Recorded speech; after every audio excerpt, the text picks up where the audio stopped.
네, 고성국의 판입니다. 어지러운 전대 초반 축제장으로 승화시켜야 한다. 이번 주 정치적으로 상당히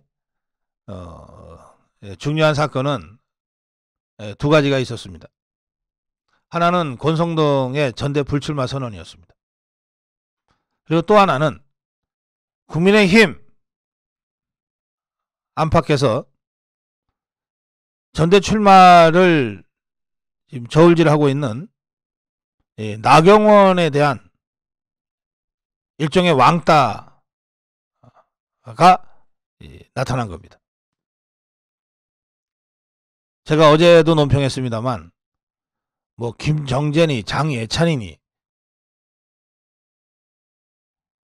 또 배현진이니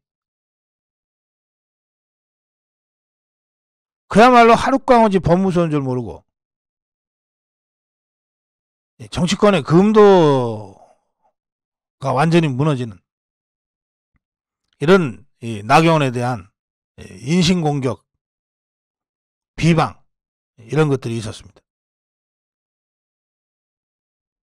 권성동의 갑작스러운 불출마 선언으로 뭐 교통정리를 하는 거냐 하는 등등의 해설 기사들이 뭐 난무했습니다.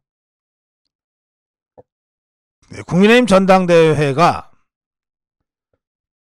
본격적으로 시작되기도 전부터 아주 어지럽게 판이 짜여지고 있습니다.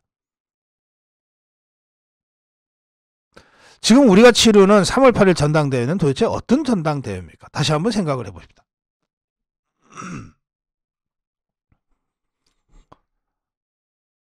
2016년 박근혜 정부 때 뭐 진박 간별이니 어쩌니 저쩌니 해가면서 총선을 완전히 말아 먹어버려가지고 정말 통안에 1패를 당했죠. 121석 대 120석. 그 한석 때문에 입법부, 국회의장, 부의장 다 내주고 결국은 박근혜 대통령 탄핵당하고 감옥까지 들어가는 상황으로 내쫓겼습니다. 그 2017년 결국 2016년 총선의 대역전패의 결과로 2017년 박근혜 대통령이 탄핵당했어요. 감옥에 갔습니다. 그 후 연전연패, 그야말로 속수무책 밀리고 또 밀려버렸습니다. 2017년 대선, 2018년 지방선거. 조금 정신 차리나 싶었던 2020년 총선도 또 우리의 공천 실패로, 자중질환으로 완전히 헌납해버리고 말았어요. 특히 2020년 총선의 참패는 참으로 뼈아픕니다. 왜냐하면 2019년 광화문 국민 대혁명으로 결정적인 승리의 전기를 잡아놨다가 대역전패를 당했기 때문에 더욱 그렇습니다. 이때의 패배는 너무나 뼈아팠고, 그리고 그 패배의 결과 압도적 다수를 차지하게 된 더불어민주당 좌파들이 검수완박을 비롯해서 온갖 악법을 양산을 해냈습니다. 막을 방법이 없었어요.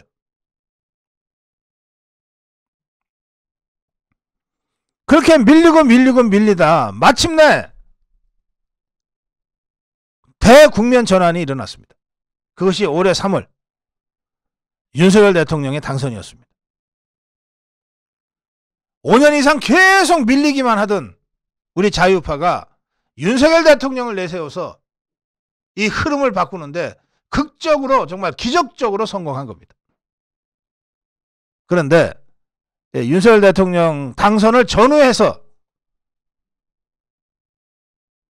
지금의 국민의힘이 보여준 행태를 생각해 보면 참으로 한심하기 그지없어요.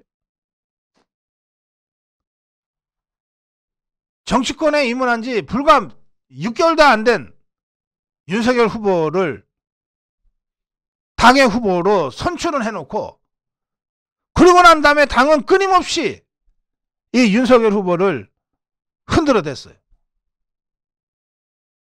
이준석이라는 자가 당대표를 거의 사기로 강탈하듯이 한 후에 좌파들의 역선택에 힘입어서, 그 후에 윤석열 후보가 정치권에 입문하는 과정에서부터 사사건건 시비를 걸고 발목을 잡고 트집을 잡고,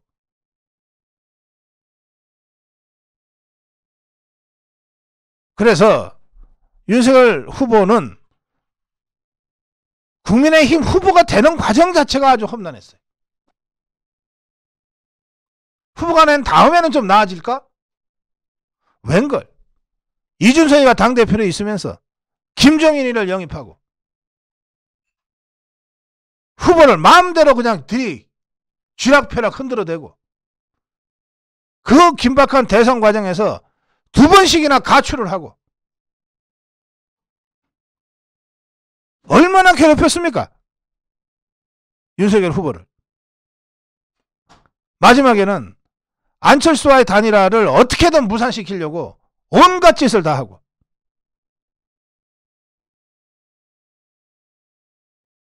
하늘이 도와서 우리가 윤석열 후보를 대통령으로 선출하기에 성공했어요. 정말 하늘이 도왔어요.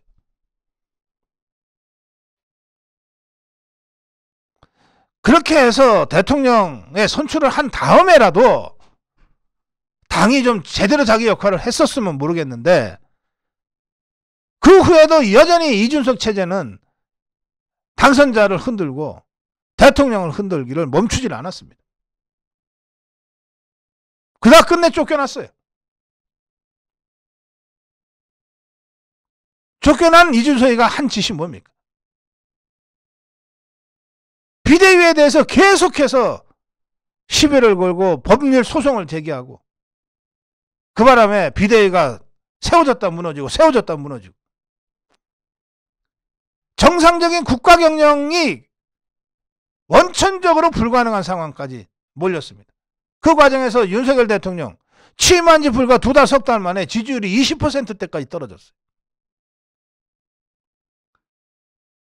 이런 비정상적인 말도 안 되는 이 당의 이 몰골이었습니다. 이걸 바로잡기 위한 전대가 바로 3.8 전대입니다. 이걸 바로잡기 위한 전대. 그렇다면 이 전대는 어떻게 진행돼야 되겠습니까? 그야말로 전당원 총회에 의해서 누가 대표가 되건 전 당원이 함께 축제로 이 전대를 즐길 수 있도록, 누가 대표가 되건 그 대표와 함께 당당한 자유파의 정치적 대표체 집권당으로서 윤석열 대통령을 든든하게 뒷받침해서 윤석열 대통령, 윤석열 정부를 성공시키고, 그 성과에 기반해서 내년 총선 승리, 2016년 지방선거 승리, 그리고 마침내 2017년 대선 승리와 정권 재창출로 가기 위한 지도부를 구성하는 전당대회여야 되지 않겠습니까? 그런데 왜 이 전당대회가 시작도 하기 전부터 서로를 비방하고 중상모략하고 누구를 왕따시키고 이런 마이너스 전당대회로 시작되느냐 이 말이에요.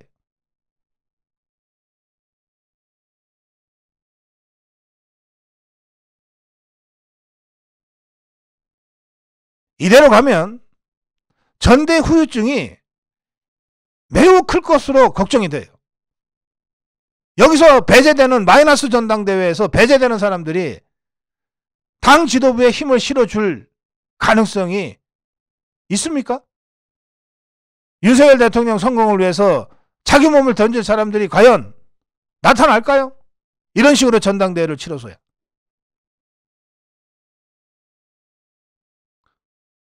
누구는 안 돼가 어디 있어요 도대체. 의지가 있고 대중적으로 지지를 받는 사람들이면 누구라도 나와서 정말 멋있게 한판 공정하게 경쟁해야 되는 전대가 돼야 되지 않겠습니까? 그 멋진 전대를 위해서 전당원 투표제, 결선 투표제까지 당헌 당규를 바꿔가면서 도입을 했지 않습니까? 그러면 당당하게 하면 되지.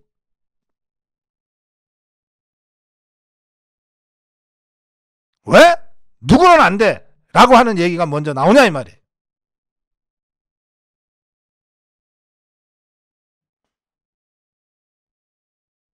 아직은 저는 시간이 있다고 생각합니다. 당의 원로들이 나서고 당의 중진들이 나서서 이렇게 어지러운, 시작도 하기 전에 진흙탕 싸움처럼 돼버린 지금의 국민의힘 전대 초반을 빨리 정리해야 됩니다. 누가 대표가 되건 그 대표를 중심으로 대통령을 성공시키고 정부를 성공시키고 총선 승리, 지방선거 승리, 대선 승리로 나가야 되지 않겠습니까?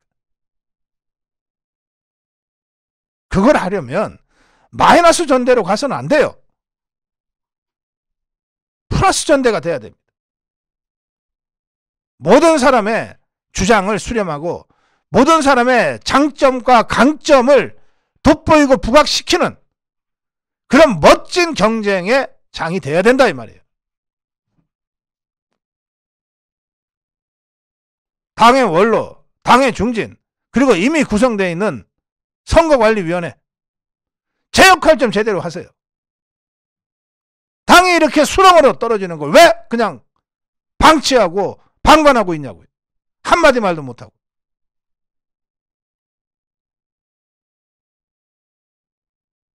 네, 오늘 고성국의 판 어지러운 전대 초반을 빨리 정리하고 축제의 장으로 승화시킬 수 있는 국민의힘 지도력, 정치력을 촉구합니다. 고성국의 판이었습니다.